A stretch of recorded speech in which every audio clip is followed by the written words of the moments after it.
আজ রথযাত্রা। গোপালের অন্যান্য ভোগের সাথে থাকছে সুজির পোলাও। সুজির পোলাও তৈরি করতে লাগবে সুজি 1 গ্লাস, চিনি 2 গ্লাস, কিশমিশ, কাজু, দুধ 2 গ্লাস, সাদা তেল, এলাচ। দুধ জাল করার জন্য কড়াই বসিয়ে নিলাম। এবার দুধ জাল করে নেব।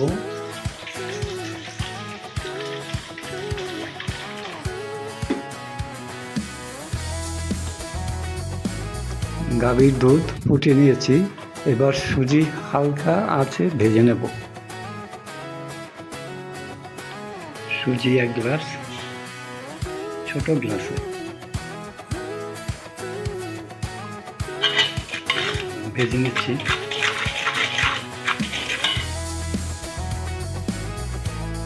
প্রায় 4 মিনিট ভেজে নিলাম। একটু হালকা লাল হলো। এখন দিয়ে দেব একই গ্লাসে দুধ, 2 গ্লাস।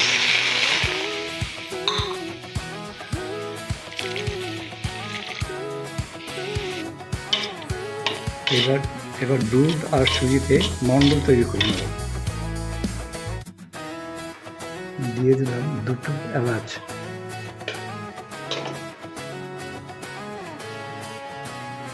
এবার দুধ সুজি নামিয়ে মন্ডল তৈরি করে নেব। দুধ সুজির 2টি মন্ডল তৈরি করেছি। এখন মন্ডল চেলে নেব।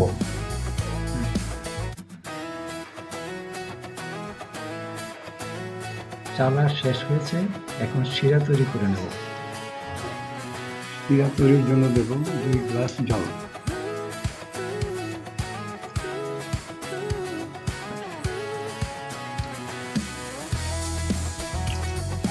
দিলাম 2 গ্লাস চিনি।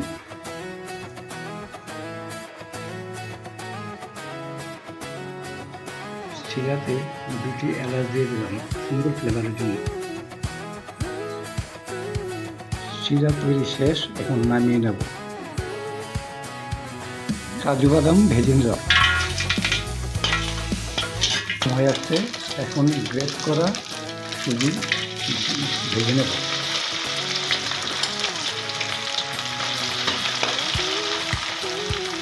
বেশি লাল লাল করে ভাজা যাবে না।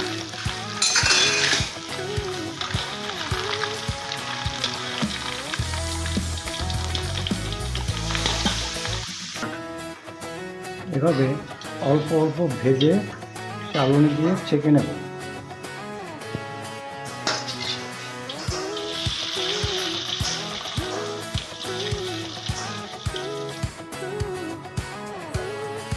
কাজু কিশমিশ দিয়ে 20 মিনিট চিনির শিরায় রেখে শিরা ঝরিয়ে সাজিয়ে নিলাম গোপালের ভোগ সুজির পোলাও।